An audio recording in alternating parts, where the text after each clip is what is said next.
Clark's 101.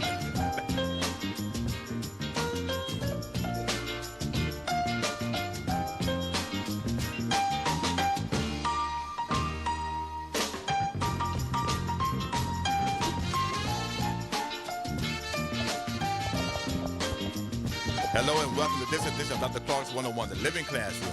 And today we're going to talk about building sustainable neighborhoods one-on-one with my good friend, Mr. Eric Lewis Porter. Greetings and welcome, my friend. How you doing, my brother? How you doing, Dr. Clark? Thank you for having me today. Oh, yes, indeed. You're a regular on the program. You've been on the program oh so many times over the years, and you always come with a wealth of information and good things that you do. And in particular, I am always excited to have you talk about creating sustainable neighborhood developers.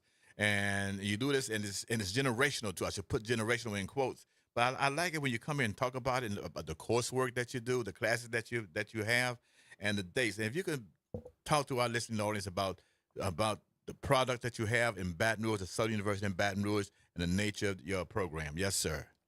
Well, yeah, thank you again for having me. Eric Porter with Southern University, EDA, University Center, Housing and College of Business at Southern in Baton Rouge. And my company is ComNet. We have an agreement with Southern to provide community development services to the EDA Center. And our program, the 13th generation of creating sustainable neighborhood developers, we will be starting on August 23rd through October the 18th, every Saturdays from 9 a.m. to 1 p.m. That's a 6-week program. Again, it's every Saturday. But the Creating Sustainable Neighborhood Developers is where we help build continuity in our community in terms of entrepreneurship, in terms of making our community a better place, in terms of putting housing stock back in place, getting rid of blighted properties and replacing with more housing stock, and acquiring vacant family-owned legacy properties that been available but not in use. It can be put back in use, and we teach folks those basic skills on how to acquire these properties and how to use the basic fundamentals of getting the project off of the ground. Now, before we get into the nuts and bolts of the program and why your curriculum and those sort of things, tell us all why this is so important and why this is needed, the program. Because I know myself, I'd like for you to talk to the audience about why this program is so important and so needed in America today. Well, it's needed in America, and the beauty of it is we can do it ourselves. So it's needed because in the past, the government used to do it for us. You familiar with those neighborhoods that they used to put in our neighborhoods? Housing, government housing.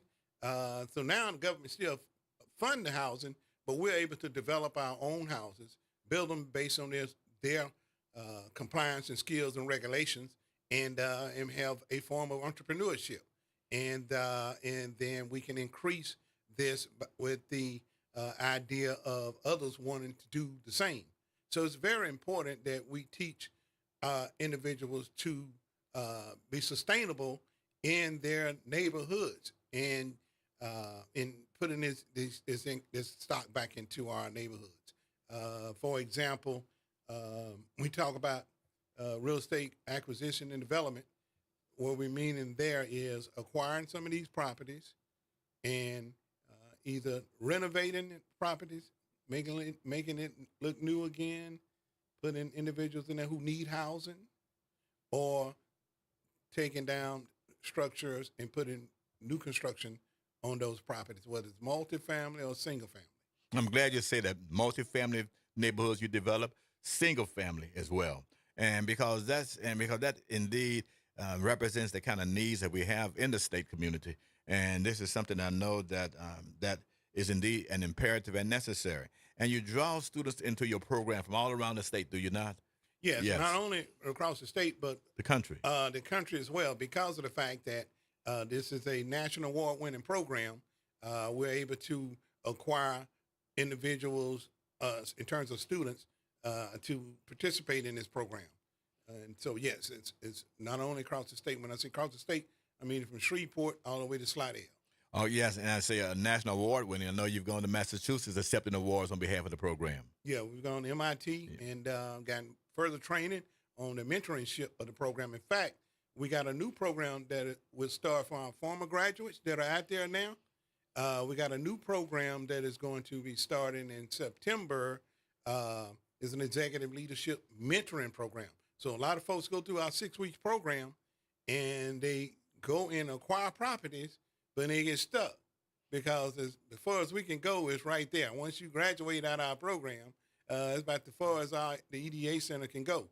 Now we have little funds to help individuals kick their project off, or help individuals who may have a project but got stuck somewhere along the line, and our leadership and mentorship can help them close that project out and put it back into commerce. Is it necessary for a person to be a graduate of your program to be a part of the leadership program? Yeah, it's the only way you can get in. You got to be a graduate of this program. We've had over. Okay. We're in our 13th generation. We've had over 600 participants, and we've graduated nearly 60%. Meaning, again, it's a 6 week program. It's every Saturday. You can't miss but one Saturday in order to qualify to take the exam. After the 6 weeks, you take the exam, then you become a certified neighborhood developer from the EDA University Center. Now it's a national accreditation now when you get that particular feat when you graduate, because now we're sponsored. We have a digital badge, so we give a digital badge for the participating, which gives you a national certification on neighborhood development. Now, how intense is the leadership program? Well, the leadership program it's one of our subjects, two subjects. Show one was a little more advanced on AI, how we incorporate AI into our program in terms of development, in terms of tenants, in terms of acquiring funding. Two, supplier ready. I'll give you an example. We have Meta, which is the parent of Facebook and Instagram and those other IT companies, data centers. They are going to have what they call a $10 billion transfusion in Northeast Louisiana. We just heard yesterday they're going to add another $29 billion. So now we're talking $39 billion in the Northeast Louisiana commerce. Now, what our leadership program would do, we have a program called Supplier Ready. So, yes, you may not get a chance to provide any type of services to a Meta because they got their own folks that are doing the work, but you can provide food trucks. You can provide janitorial supplies. You can provide, janitorial washing clothes for the folks. Of all these 8,000 contractors that's coming in from all over the country, these folks gonna need these services for their man camp. So we're teaching in our executive leadership about being supplier ready. Yes, and that is indeed an imperative. So let me do this. I want for our listeners to look at this. And your classes begin October 23rd through October 18th. No, it's August 23rd. August 23rd. I'm sorry, look at me. August 23rd, 2025 to October 18th, 2025, 9 a.m. to 1 o'clock p.m. Central Standard Time. And you also have virtual technology, the virtual classes virtual. as well. It's via Zoom, and we're off for Labor Day. All right. Outstanding. Right, Outstanding. that weekend we're off.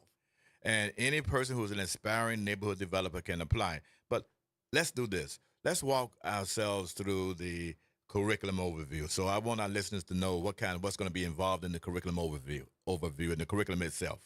Okay. Basically, what we have right here, we have the entrepreneur and small business. So we're teaching folks the fundamentals of entrepreneurship, the history of entrepreneurship. How is entrepreneurship applicable to us in our communities? And those small businesses, we're helping those folks who might want to become developers but don't have a business. So we're coaching them on how to form their own business. And some of our instructors are the ones who sign them up to, with their licenses and with the state to getting their business off the ground. And then we have the real estate and acquisition and development. What's entailed in that is how to do business with the local municipalities. If you want to buy properties from a tax sale, or you want to buy adjudicated properties, or you want to deal with real estate developers who knows where the income stock out for. You have houses that are repossessed but somebody can acquire them. You know, you may be a retired teacher and you got some retired teacher funds that you might want to buy a house in your neighborhood that you can rent out to folks, things like that, because we've seen that.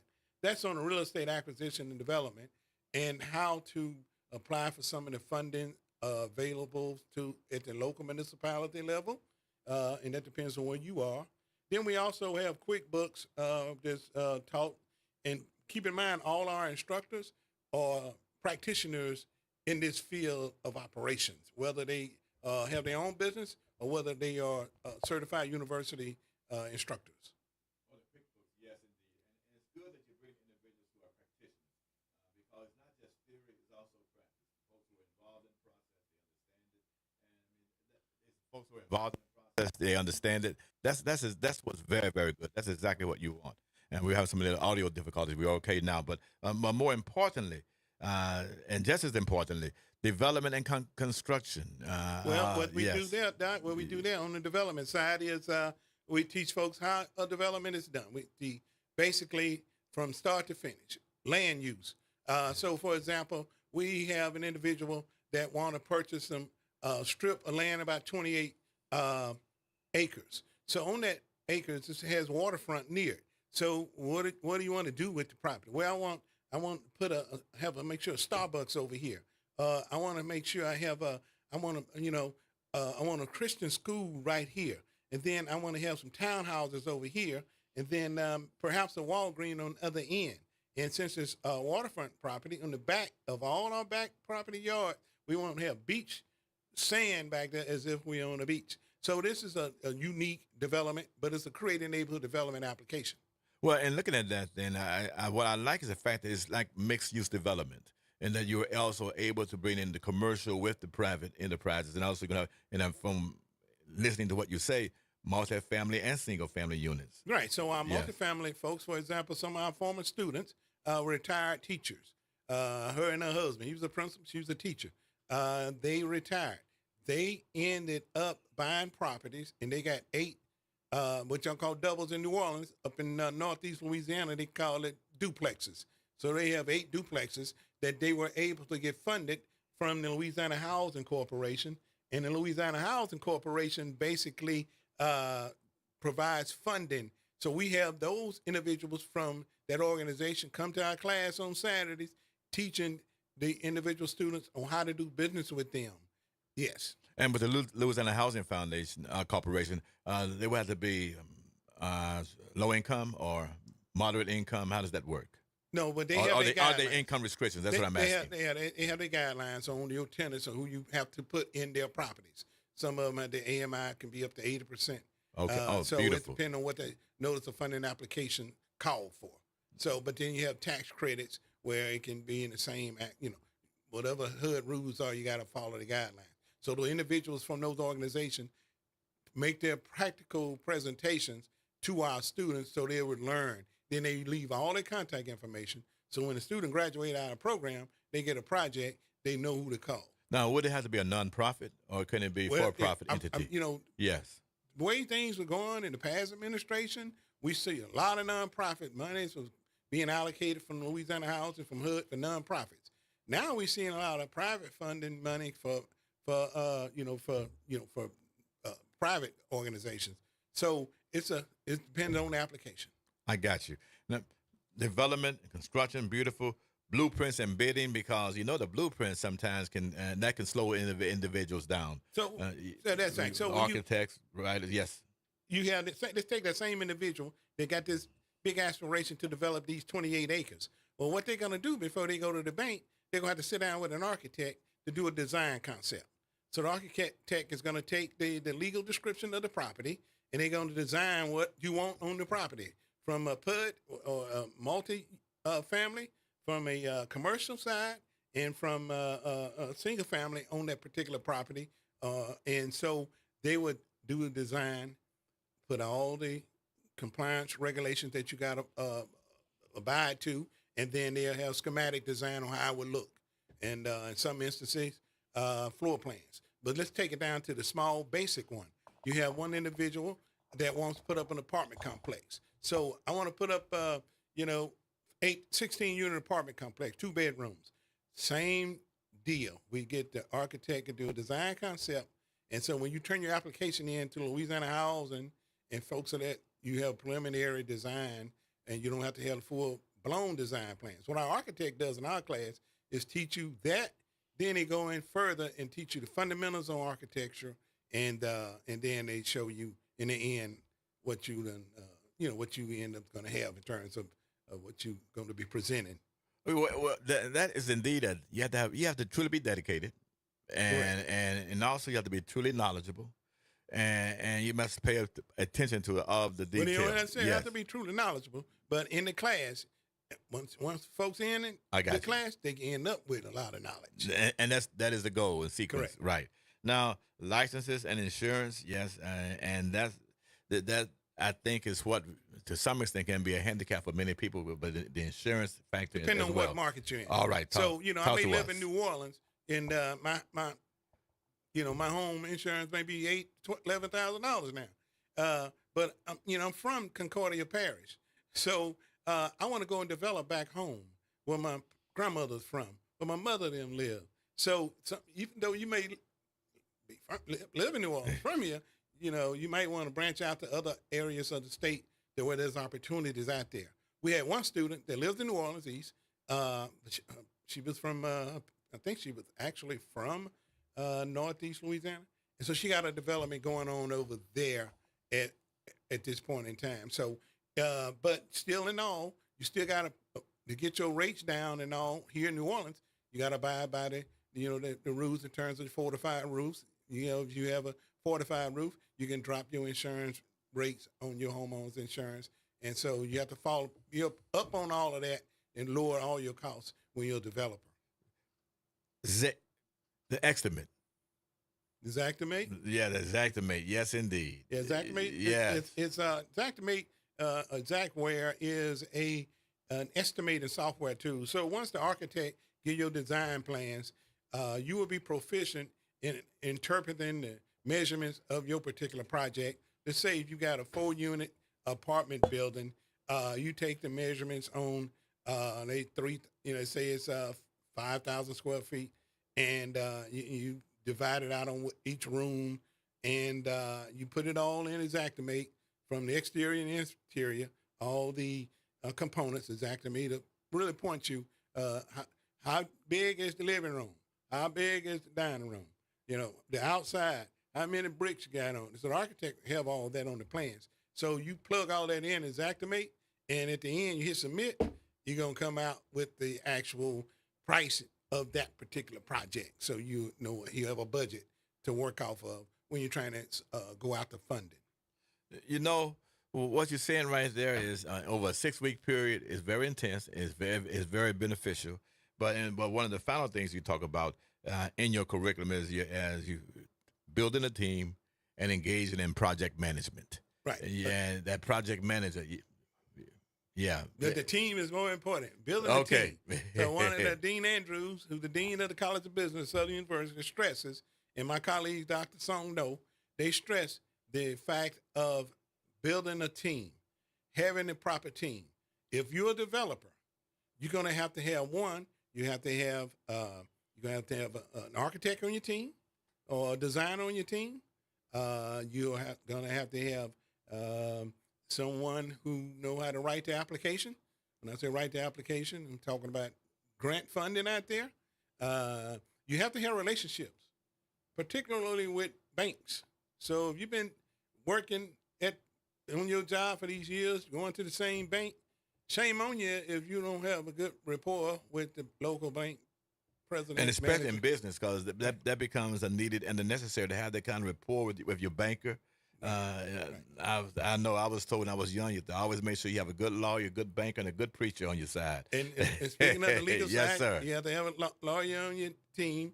So you got to be resourceful. So you have to pay all these enormous fees. So you have to have relationships, connections, and go to these conferences like the Louisiana Small Business Development Center conferences. Go to the local city conference they got for community development. Go to these conferences, know these folks, find out what's going on, get their name, and then some of those folks you can pull in on your team. Some of them you can get referrals for. but you build your team. What our class would do is tell you the fundamentals of how you build your team. Well, let me just turn the conversation just a little bit more right now. I want to talk more specifically about the nature of your program in terms of the student body. How has it changed, if any, over the 13 years or so? Well, that's a good question. Yeah. We see that from an age standpoint, the average age is probably at about 30, 35, right in that area. But it could go all the way up to 80.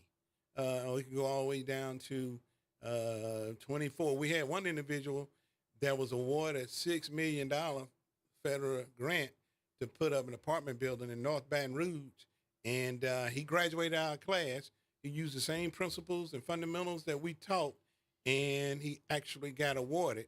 And he was 32 when he did that. So, right. That is indeed wonderful, and I know we all have different preferences, but for your purposes, I know it's all essential, but what do you say? All right, this is what I know is extremely important. I would look at you and I would think it would be project management, like we all together wrong. But what do you say is for your purposes most important? Project management. You done acquired the property, right? You done. So I was right there, and then looking at you. Okay. You done acquired the property. You done form your relationship with the local municipalities. And when I say local municipality, I'm talking about know who your city council person are. To talk to them, let them know about your project. Know who the state representative is. Let them know about your project. You done got your team together. You done acquired the property. You done got your finances in order. You either gonna put in for a grant with the city or with the state, or you're gonna find some private funding at the bank.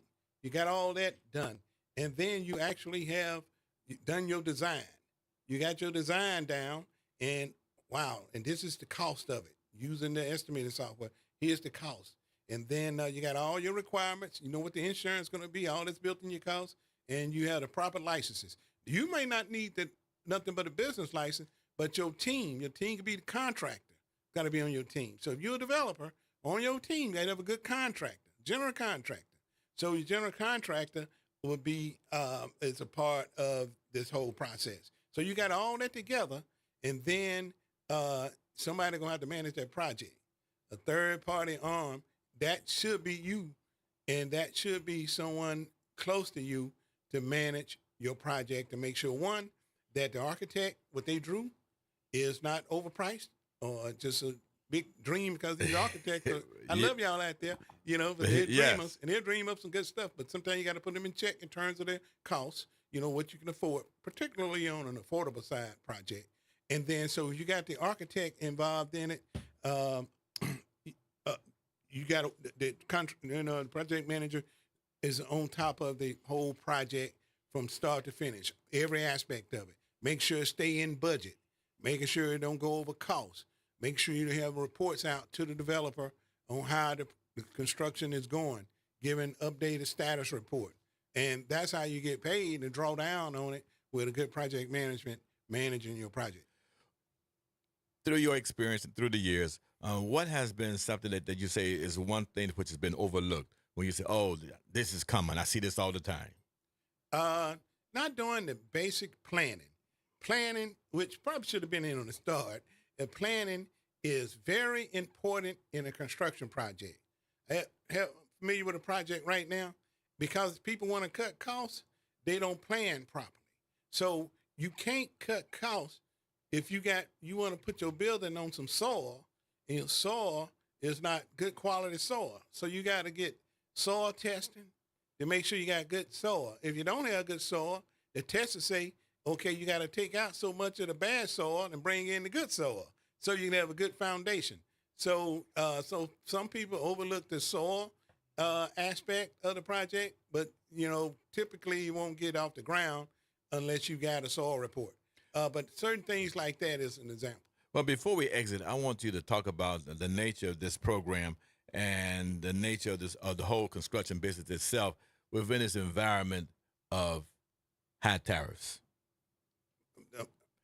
Tariffs and all? Yeah, okay, within this environment of high so tariffs. I'll give you an example. Because it's sustainable, but if it's unsustainable, it requires some sort of stability, yes. Yes, right. So you got to be on every aspect of the market. All right. So Yes. the day dealing with a building manufacturer trying to put up a church.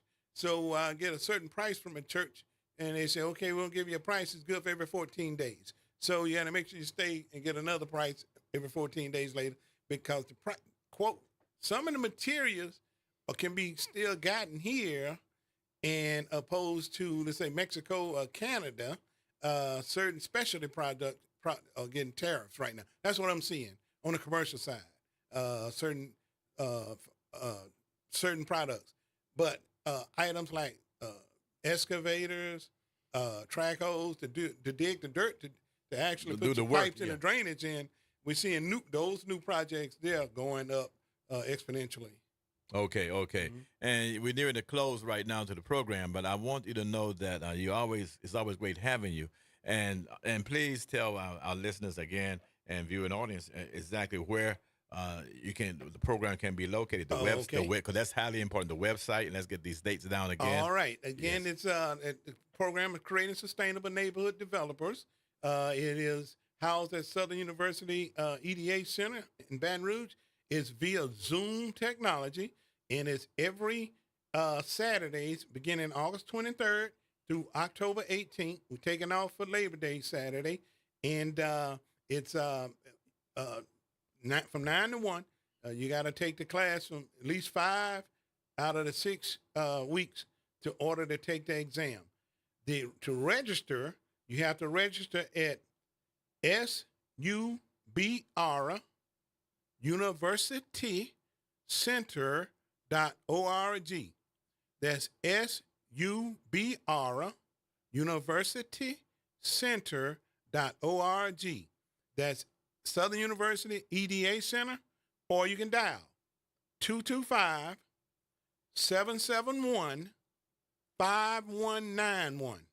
225 771 5191, and tell them that you want to register for the Creating Sustainable Neighborhood Developers Program that you heard on WBOK. Well, that's absolutely fantastic. And my final question for you is, do you teach the classes? Are you going to teach any classes this semester? Yeah, I moderate the class, but I teach project management.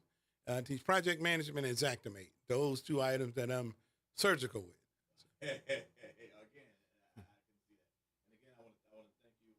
Come again, are you not? Thank you very much. Yes. Yeah, I want to thank WBOK for allowing me to come here over the years. We've had a lot of developments here in New Orleans based on this show, Dr. Clark. Thank you and all, and for being a backer behind our program on behalf of Southern University. Well, you're the best. Thank you. Follow me on all